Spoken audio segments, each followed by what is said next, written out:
assignments, doubts, exams. We have got you back. EduPlanner make every chapter easy to understand. Stay tuned, learn more, grow with us.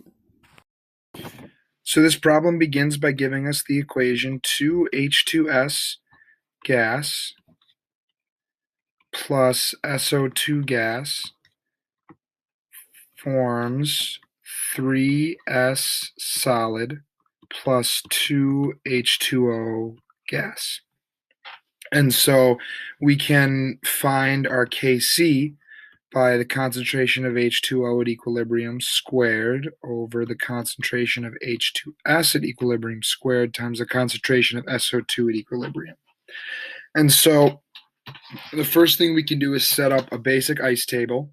So we have our concentration of H2S, our concentration of SO2, and our concentration of H2O, and our initial change and equilibrium. And so our initial for both of these is 0.55 or 0.500, and our initial H2O is 0. We know our change is 0.0011 because that is what the concentration of H2O is found at equilibrium. And so we know that our change here is the same because the molar ratio between H2S and H2O is the same. And for SO2, it's just half that. And so that gives us equilibrium values of 0.4989, 0.49945, and 0.0011.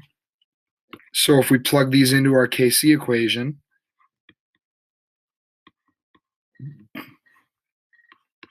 as such,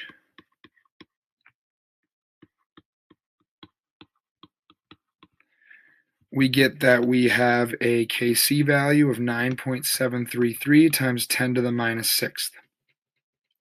And so now that we have that, we can set up another ice table with our new initial concentrations because our temperature is the same, so our Kc value will be the same. And then we can use that to solve for the new equilibrium concentration of H2O. So again, we have initial change equilibrium. Our initial H2S this time is 0.250. Our initial SO2 is 0.325, and our initial H2O is 0.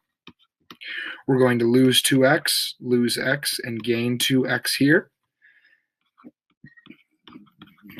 so that our new equilibrium concentrations are as such.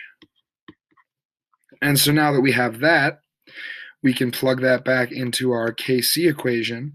So we know that Kc is 9.33 times 10 to the minus 6th, and that we have the concentration of H2O squared over the concentration of H2S squared times the concentration of SO2.